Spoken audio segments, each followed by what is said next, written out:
नमस्कार, मैं Dipendra Kumar Sinha retirement series के 5वें एपिसोड में आपकी मुलाकात करवाने जा रहा हूं सपन कुमार गर्ग से।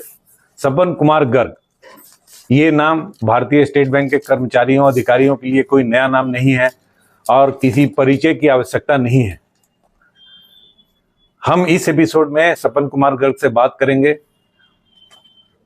उनके जीवन संस्मरण के बारे में, उन्होंने स्कूलिंग कहाँ से की, कॉलेज कहाँ से किया, बैंक कब ज्वाइन किया, आदि आदि। भारतीय स्टेट बैंक की सेवा में उन्होंने 3 महत्वपूर्ण जिम्मेवारियों को निभाया है जो मेरी जानकारी में है। जैसे south Bihar credit cooperative society का जीर्णोद्धार किया, उसके अध्यक्ष रहे, SBI सेक्रेटरी रहे और SBI से रांची मॉड्यूल के DGS रहे और डिफेंस काउंसलर थे। इस सब के बारे में आज हम सुनेंगे सपन कुमार गर्ग से। गर्ग सर, अब आपके सामने हैं गर्ग सर, आपसे रूबरू हैं। सबसे पहले गर्ग सर से हम पूछते हैं कि इनकी स्कूलिंग, कॉलेज कहाँ से हुई और इन्होंने भारतीय स्टेट बैंक में योगदान कब दिया। गर्ग सर नमस्कार। मेरी स्कूलिंग झारखंड के गिरिडीह क्षेत्र से हुई। गिरिडीह कॉलेज से हमने अंतिम पढ़ाई की, ग्रेजुएशन, और उसका फाइनल ग्रेजुएशन का एग्जाम मैं रांची में मैंने आकर किया और ज़्यादातर समय मेरा गिरिडीह में ही बीता था क्योंकि बचपन से मैं गिरिडीह में था। मैं ओरिजिनली बनारस का रहने वाला हूँ, मेरी पैदाइश बनारस में हुई थी, लेकिन मेरे पिताजी गिरिडीह आ गए थे तो हम बहुत बचपन में ही गिरिडीह आ चुके थे। बैंक में आने का जहाँ तक बात है तो बैंक में मैंने 1981 में बैंक को ज्वाइन किया और उस दौरान मेरी पहली पोस्टिंग गारू क्षेत्र में हुई जो उस समय के पलामू जिले में पड़ता था। वो जंगल का क्षेत्र था और बेतला नेशनल पार्क के अंदर पड़ता था। वहाँ कोई जाना उस समय नहीं चाहता था, लेकिन चूंकि मेरी पहली पोस्टिंग थी और मुझे एश्योर किया गया कि आपका ट्रांसफर जल्द ही कर दिया जाएगा, तो मैं ज्वाइन करने चला गया। यह जान के आप लोगों को बड़ा अच्छा लगेगा कि वहाँ मैंने बहुत एंजॉय किया। वो बहुत ही शांत क्षेत्र था, वहाँ शुद्ध वातावरण, दूध, मधु, चावल वगैरह इतना बढ़िया और शुद्ध मिलता था और वहाँ झरना, नदी वगैरह का जो सीनिक ब्यूटी था उसमें हम लोग रम गए थे। वहाँ हमने बहुत सारे काम किए, बहुत सारे सोशल वर्क भी किए जो आज तक वहाँ उपस्थित हैं, शायद होंगे। जैसे कि सर्वोदय पुस्तकालय वहाँ हमने स्थापित किया था। उसके बाद वहाँ हमने आदिवासी हॉस्टल जितने भी ब्लॉक में थे उनका फुटबॉल टूर्नामेंट कराया था, जिसके कारण काफ़ी वहाँ लोग उसको पसंद करने लगे थे। लेकिन 1.25 साल के बाद मेरी ट्रांसफ़र रामगढ़ कैंट में हो गई। रामगढ़ कैंट भी मेरे लिए बहुत ही अच्छा और बहुत दोस्ताना माहौल वाला ब्रांच था। वहाँ हम लोगों ने काफ़ी कुछ काम किया, काफ़ी एंजॉय किया। उसके बाद वहाँ से मैं रांची ब्रांच आया। 1 मिनट गर्ग सर, यहाँ मैं आपको रोकना चाहूंगा। आपके रामगढ़ से मुझे याद आया कि हमने सुना है कि रामगढ़ ब्रांच में पटना सर्किल के जनरल सेक्रेटरी स्वर्गीय AP पांडे का विजिट हुआ था और उस समय आपको उनसे कुछ काम था तो लोगों ने आपको उनसे मिलने से रोका था। वे बड़े ही दबंग और अनुभवी इन्फ्लुएंशियल नेता थे, फिर भी आपने किसी की बात ना मानकर चैम्बर का दरवाजा खोलकर उनसे भेंट किया था। वो कौन सा एपिसोड था? ऐसा है कि श्री AP पांडे हमारे GS थे उस समय के जनरल सेक्रेटरी और काफ़ी इन्फ्लुएंशियल माने जाते थे। आपको मैं बता दूं कि जब मैं गारू में था तो मैंने उनसे काफ़ी काम लिया था। मैं उनको सिर्फ पत्र लिखता था और वो काम मेरा हो जाया करता था। जैसे वहाँ 2 एम्प्लॉय थे, एक सुकुमन बागे और एक गार्ड थे गुप्ता जी। उन लोगों का 7 वर्षों से कंफर्मेशन नहीं हुआ था, तो मैंने पत्र लिखा AP पांडे साहब को और उन्होंने तुरंत U प्रसाद उस समय के RM थे, उनको उन्होंने पत्र लिखा, उसका एक कॉपी मुझे दिया और U प्रसाद 1 हफ्ता के अंदर वहां पहुंच गए और उन्होंने इंटरव्यू लिया दोनों एम्प्लॉय का और कंफर्मेशन कर दिया। तो उसी समय से मैं एसोसिएशन के प्रति काफी प्रभावित हुआ और पांडे जी को मैं बहुत मानने लगा कि ये बहुत काम के आदमी है। उसको बहुत सारा काम करवाया मैंने गारू से। इसी तरह से मेरा ट्रांसफर अटका हुआ था। तो उस समय मैं एपी पांडे साहब आए थे हमारे रामगढ़ ब्रांच में। मैं उनसे मिलना चाहा तो लोगों ने कहा अरे नहीं, उनसे नहीं मिल सकते हो। हमने कहा भाई वो हमारे ब्रांच मैनेजर के चेम्बर में बैठे हुए हैं, वो मेरे नेता हैं, तो फिर ब्रांच मैनेजर से क्यों मिल रहे हैं, हमसे मिलना चाहिए। तो हम मिलना चाहे, लोगों ने नहीं मिलने दिया, तो हम जबरदस्ती दरवाजा खोल के अंदर घुस गए।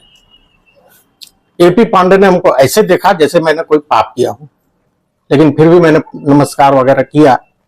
उसके बाद उन्होंने पूछा कि हाँ क्या बात है। तो हमने कहा कि भाई आप हमारे नेता हैं और आपसे हमको मिलने लोग नहीं दे रहे थे, तो ये तो अच्छी बात नहीं है।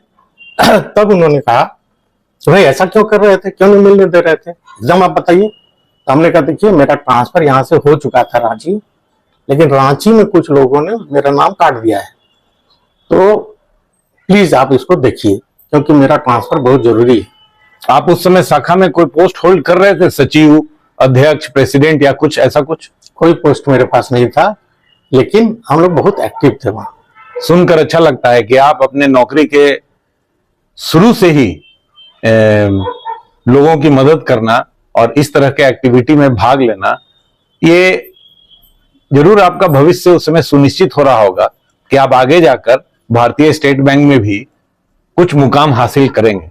एक्चुअली मेरा मनसा वैसा नहीं था, मेरा एक नेचर रहा है कि मैं जब किसी को दिक्कत में देखता हूँ, प्रॉब्लम में देखता हूँ, तो मैं बिना बोले, बिना किसी कारण से उसको सॉल्व करने में लग जाता हूँ। ये मेरा एक नेचर रहा है शुरू से, बचपन से।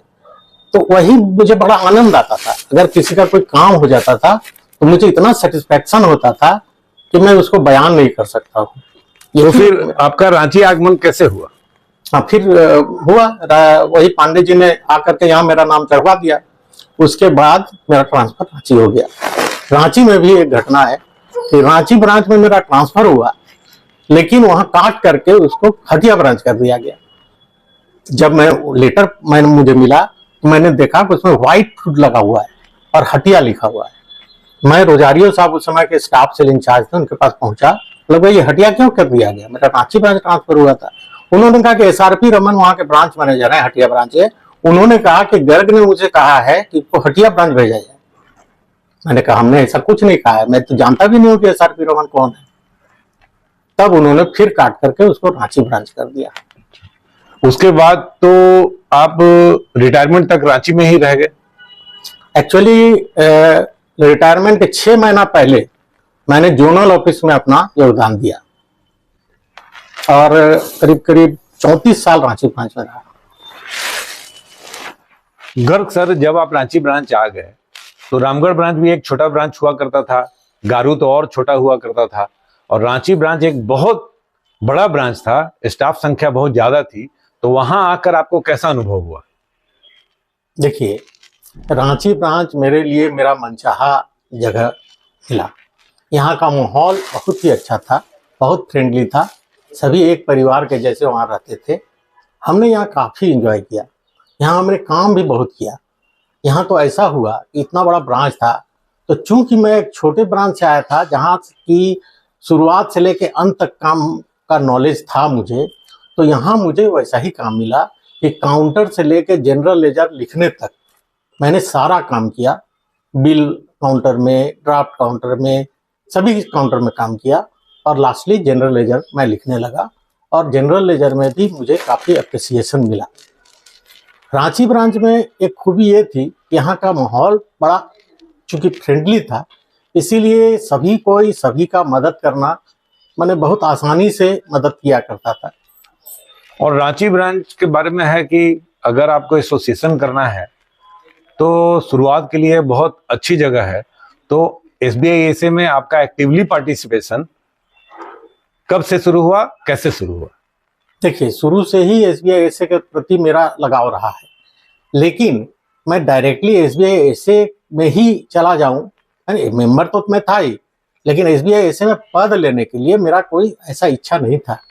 मेरा वेलफेयर एक्टिविटी में ज़्यादा ध्यान था। तो हम लोगों ने उस समय एक साउथ बिहार कोऑपरेटिव का एक इलेक्शन होना था। उसमें हमको बोला गया कि आप भी पार्टिसिपेट कीजिए। तो उस समय हमने ट्रेजरर का पोस्ट उसमें हमको दिया गया।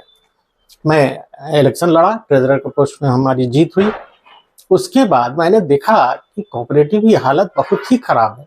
वहाँ का बुक कीपिंग, वहाँ का रख रखाव, एक एक आदमी का 4-4 अकाउंट था। वहाँ के स्टाफ थोड़ा स्किल्ड नहीं थे क्योंकि उनको सिखाया नहीं गया था, और सब चीज ज़्यादा हैफाजार्ट था। तो मेरा मन हुआ कि इसको पहले मैं साफ सुथरा करूँ। तो उसके लिए मैंने एक कंप्यूटर हायर किया, और वो कंप्यूटर उस समय हायर किया जब बैंक में भी कंप्यूटर नहीं था।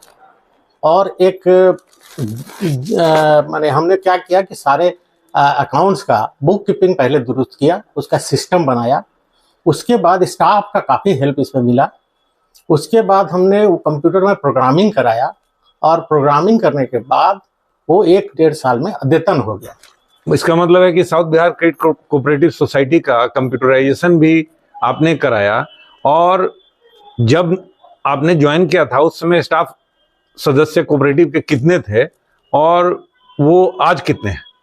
उस समय 1200 स्टाफ सदस्य मेंबर थे, 1200 कुछ, और आज जो है 4000 हैं। इसीलिए और south Bihar credit cooperative society के मेंबर जो हैं वो इंडिया के कोने कोने में पोस्टेड हैं। इसीलिए मैं शुरू के इंट्रोडक्शन में कहा था कि गर्ग सर को परिचय की कोई आवश्यकता नहीं है। उसके बाद फिर SBISA में कैसे गए, एसोसिएशन एक्टिविटी में कैसे गए?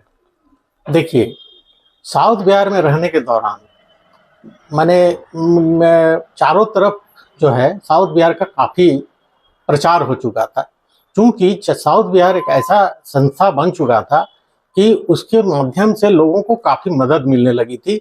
जो पहले 5000 का लोग लोन दिया करते हैं, 15,000 का लोन दिया करते, तो 5 लाख रुपए लोन तक पहुंच चुका था। मेरा फंड इतना बढ़ गया था, हमने बहुत लोगों से ज़्यादा इंटरेस्ट रेट पे फिक्स डिपॉजिट अट्रैक्ट करवाया था, जिससे हमारा पूंजी उत्तरोत्तर बढ़ता चला गया। उसके बाद हम लोगों ने साउथ बिहार में काफ़ी कुछ काम किया। हॉलीडे होम का इनिशिएटिव लिया आपने? जी। पुरी में एक हॉलीडे होम, दिल्ली में एक हॉलीडे होम, रांची में एक हॉलीडे होम। रांची में तो हमने 2 बिल्डिंग खरीद ली थी, उसको हॉलीडे होम बनाया था। और इस तरह से साउथ बिहार उत्तरोत्तर बढ़ता ही चला गया, उसको पीछे मुड़ के देखने की आवश्यकता नहीं पड़ी। और आज भी अगर कोई साउथ बिहार इसी तरह चलाता रहा तो उसमें कभी लॉस होने की संभावना नहीं है। इस कोऑपरेटिव की जिम्मेवारी आपने कितने वर्ष तक संभाला? बीच बीच में हटना पड़ता था, क्योंकि नियम ऐसा था, तो हमने 15 वर्षों तक इसका संभाला।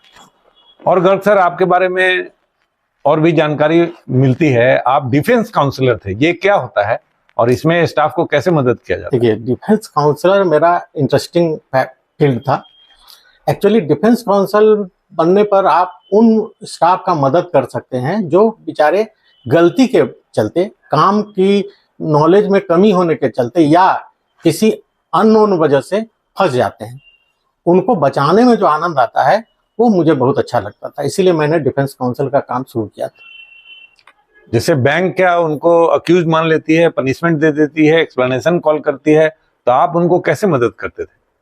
उसका इंक्वायरी होता था, किसी भी चार्ज का इंक्वायरी होता था, तो इंक्वायरी में हम डिफेंस काउंसलर के रूप में प्रोड्यूस होते थे।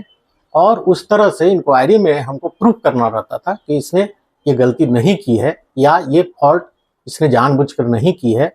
इस तरह से हमने लगभग 100 इंक्वायरी किए होंगे, जिसमें से 95-96 में तो अवश्य हमने जीत हासिल की। और बड़ा अच्छा लगता था जब लोग की नौकरी जाते जाते बच जाती थी, तो लोग बहुत ही ज़्यादा खुश होते थे और नेचुरली याद रखते थे।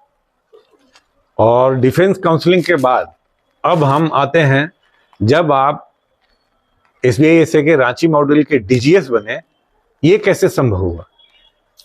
ये संभव ऐसे हुआ कि हम लोगों की एक्टिविटी तो थी ही, तो उस दौरान एसोसिएशन में मुझे पहले जोनल सेक्रेटरी का पदभार दिया गया, उसके बाद रीजनल सेक्रेटरी का, और फिर अंत में DGS यानी कि डिप्टी जनरल सेक्रेटरी का पद दिया गया। डिप्टी जनरल सेक्रेटरी एक ऐसा पद था जिसमें कि पूरे रांची जोन का मतलब कि आप पर भार होता है। रांची जोन के पूरे आप इंचार्ज होते हैं एसोसिएशन के। तो काफी कुछ करने का मौका मिला उसमें। और डीजीएस में क्या था कि जैसे किसी स्टाफ का, आपके वार्ड स्टाफ का ट्रांसफर हो रहा है या उनका कोई उनको विक्टिमाइज कर रहा है, उस केस में बहुत जगह थी कि आप मैनेजमेंट से लड़ाई कीजिए, उसको बचाइए, उसका जो वेलफेयर है, उसका जो वाजिब हक है वो दिलवाइए। यहाँ 1 मिनट गर्ग सर, आजकल तो देखते हैं कि बैंक में चरणबद्ध तरीके से ट्रांसफर होता है। 3 साल पे हो जाता है, 5 साल पे हो जाता है, 7 साल पे हो जाता है और सबको जाना ही पड़ता है। लेकिन उस समय तो ट्रांसफर डीजीएस की कृपा से ही होते थे। आपका भी ट्रांसफर किसी की कृपा से ही हुआ होगा। तो उस समय के ट्रांसफर पॉलिसी में और आज के ट्रांसफर के तरीके में क्या अंतर है? देखिए, उस समय जो नियम था ट्रांसफर का वो 5 साल वाला तो था, 5 साल में ट्रांसफर कर दिया जाएगा। लेकिन उसमें कुछ इम्यूनिटी होते थे। इम्यूनिटी मतलब कि जैसे कि आप अगर एसोसिएशन के पदधारी हैं तो आपका ट्रांसफर रिस्ट्रिक्टेड था, तो आप उस पर होता था। और 5 साल में जो ट्रांसफर होता था वो भी विदिन आपके जो टाउन है उसी के अंदर होता था। जिस क्षेत्र के जो थे उसी डिस्ट्रिक्ट के अंदर होता था। तो 5 साल ट्रांसफर में किसी को कोई दिक्कत नहीं था। लेकिन बाद में एक पॉलिसी आई कि रीडिप्लॉयमेंट। वो रीडिप्लॉयमेंट में क्या था कि जो आदमी जो स्टाफ बन जाता था स्पेशल असिस्टेंट और उसको कैश का चार्ज लेना पड़ता था, तो उनको हेड कैशियर पहले ऑफिसर्स हुआ करते थे, तो ऑफिसर्स को हटा दिया गया और कहा गया कि गांव के जितने भी दूर दराज के ब्रांच हैं सब में स्पेशल असिस्टेंट जाया करेंगे। ये एक प्रॉब्लम वाली बात थी जिसको लेकर के काफी जद्दोजहद हुआ। फिर हम लोगों ने एक एग्रीमेंट किया कि ठीक है वो जाएंगे, लेकिन 2 साल के अंदर उनको वापस बुला लिया जाएगा। इस पर मैनेजमेंट एग्री हुआ। चलिए, अब यहाँ पे ये भी सुनने में आता है कि जब आप रांची मॉड्यूल के डीजीएस थे तो उस समय 7 सर्किल प्रेसिडेंट भी यहाँ पोस्टेड थे और आपको उन्हीं से मतांतर हो गया था, मतभेद हो गया था। इसमें कहाँ तक सच्चाई है? एक्चुअली त्रिपाठी जी उस समय के चीफ सेक्रेटरी भी थे 7 सर्किल के और प्रेसिडेंट भी थे पटना सर्किल के। एक्चुअली देखा जाए तो त्रिपाठी जी बहुत ही मददगार आदमी थे, सबकी मदद किया करते थे बिना किसी कारण के। वो मददगार तो थे ही, नो डाउट। मेरा मतांतर सैद्धांतिक हुआ करता था। मैनेजमेंट से किस टोन में बात करना, इस पर ज्यादा बहस हुआ करता था। एक्चुअली मैं जैसे मेरा कहना था कि अगर मेरा डिमांड जायज है और मैनेजमेंट नहीं मान रहा है तो मुझे लड़ना चाहिए। उनका कहना था कि नहीं, अगर वैसा कोई डिमांड है जिसको मैनेजमेंट नहीं मानेगा, आपको मालूम है, तो आपको डिमांड ही नहीं करना चाहिए। बस मतांतर यही पर था। अच्छा, और कुछ विशेष इसमें आप जोड़ना चाहेंगे? नहीं, देखिए ऐसा है कि त्रिपाठी जी हरदम सहयोगात्मक ही रहे शुरू से ही। मैं जब डिफेंस काउंसलर था या साउथ बिहार में था तो सहयोग तो करते ही रहते थे। और जहाँ तक एसोसिएशन में इसको पटना लेवल पे देखा गया कि रांची मॉडल के एसोसिएशन में फूट पड़ गया है, तो उस समय विरोधी पक्ष भी आपसे संपर्क करते होंगे? बिल्कुल बिल्कुल। वो लोग सोचते थे कि हमसे त्रिपाठी जी का लड़ाई है और ये हम लोग के खेमे में आ जाएगा। इसमें से कि राजू सिंह भी एक प्रमुख व्यक्ति थे जो आज के दिन में जीएस हैं। तो मैं इस पर नहीं जाना चाहूंगा, लेकिन वो था उस समय, 2 ग्रुप बन गया था। और मैं तो नेचुरली अपने ही ग्रुप में हमेशा रहा हूँ और रहता रहूंगा। आपने 37 साल नौकरी की और पिछले 5 साल से आप रिटायर हैं। रिटायर करने के बाद कैसे समय बिता रहे हैं? अभी तो इसी इंटरव्यू के लिए आपसे बड़ी मुश्किल से समय मिला। आप अभी भी सोशल एक्टिविटी में बहुत व्यस्त रहते हैं, तो अभी कैसा चल रहा है आपका? अभी तो देखिए कि जो स्टाफ जो जानते हैं कि मैं डिफेंस काउंसलर था, तो जब वो फंसते हैं तो हमको फ़ोन करते हैं, तो उनको जो एडवाइस करना रहता है या लेटर देना रहता है मैं देता हूँ। वैसे दीपक सिन्हा एक मेरे बाद डिफेंस काउंसलर हुए थे जिनको मैंने गाइड किया था, तो वो वो भी अब रिटायर कर चुके हैं, तो मैं उनको रेफर कर दिया करता था। लेकिन अब चूंकि वो भी रिटायर कर चुके हैं और वो बहुत व्यस्त हो चुके हैं, तो मैं ही जवाब दे देता हूँ, क्योंकि अब डिफेंस काउंसलर की कमी है। अब डिफेंस काउंसलर बहुत है नहीं, और ये बहुत ही जरूरी है। एसोसिएशन की तरफ से इसकी बहुत ही जरूरत है। मेन काम एसोसिएशन का तो यही है, स्टाफ को प्रोटेक्ट करना। गर्ग सर, यहाँ पे एक चीज पूछना बहुत वाजिब है कि 37 साल की नौकरी में कोई ऐसा काम बताइए, as a DGS, as a cooperative secretary, treasurer या डिफेंस काउंसलर, कौन ऐसा काम किया जिससे आपको बहुत सेटिस्फैक्शन मिला? एक्चुअली देखिए, वेरी स्टार्टिंग 1984 से ही मेरी इच्छा थी कि स्टाफ के वेलफेयर के लिए, स्टाफ के नॉलेज के लिए, चूंकि बड़ा गैप था, न तो वो वर्किंग जानते थे, न तो क्या सर्कुलर है जानते थे, न तो कैसे काम करना ये जानते थे, न तो उनका सैलरी स्ट्रक्चर क्या है ये सब बढ़िया से जानते थे। तो मेरी इच्छा थी कि एक ऐसा मैगजीन निकाला जाए जो सबके हित में हो, सब कोई को सब इंफॉर्मेशन दे सके। तो उस हालत में मैंने 84 में इच्छा हुआ कि एक अवार्ड नाम का मैगजीन निकाला जाए। इसके चलते मैंने उस समय के जीएस एपी पांडे को पत्र लिखा कि भाई ऐसा ऐसा हम करना चाहते हैं, इसमें हमको मदद किया जाए।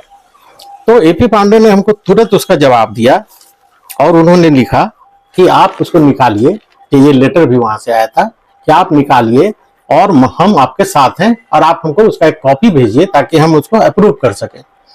तो उस समय से मेरी इच्छा थी, लेकिन उस समय थोड़ा सहयोग मिला नहीं ठीक से, तो थोड़ा टलता चला गया। उसके बाद जब मैं कोऑपरेटिव में सेक्रेटरी बना, या ट्रेजरर भी बना, उसके बाद सेक्रेटरी बना, उसी समय मैंने उस कोऑपरेटिव में एक दैनंदिनी, एक डायरी निकाली, और इसका स्वरूप वही था जो मेरी इच्छा थी। क्योंकि उसका नाम मैं अवार्ड नहीं दे सकता था, तो उसका नाम मैंने एक दैनंदिनी सा सूचना पुस्तिका के नाम से निकाली, और उसमें स्टाफ से रिलेटेड, सैलरी से रिलेटेड, कोऑपरेटिव से रिलेटेड सारी जानकारियां मैंने दी। थोड़ा उस शॉर्ट में था। उसके बाद हमने 2015 में अवार्ड नाम से पत्रिका निकाली, जिसका संपादन मैंने ही किया, और मेरी इच्छा यहाँ पूर्ण हुई। और इसमें हमने सर्कुलर बेस्ड सारी जानकारियां दी। इसमें सैलरी स्ट्रक्चर क्या है, क्या उनका वर्किंग है, क्या उनका प्रॉब्लम है, उनसे मैं जवाब सवाल भी पूछा करता था कि आप लिखिए, हम उसका जवाब देंगे। इस तरह से ये मैगजीन आज भी सेंट्रली जो है पटना से निकलती है, और ये मेरे इच्छा का। इस मैगजीन के बारे में तो मैं भी और हमारे जो मित्र राहुल बख्शी हैं वो भी बता सकेंगे कि नौकरी के दौरान इन मैगजीन से हमें भी बहुत मदद मिली है।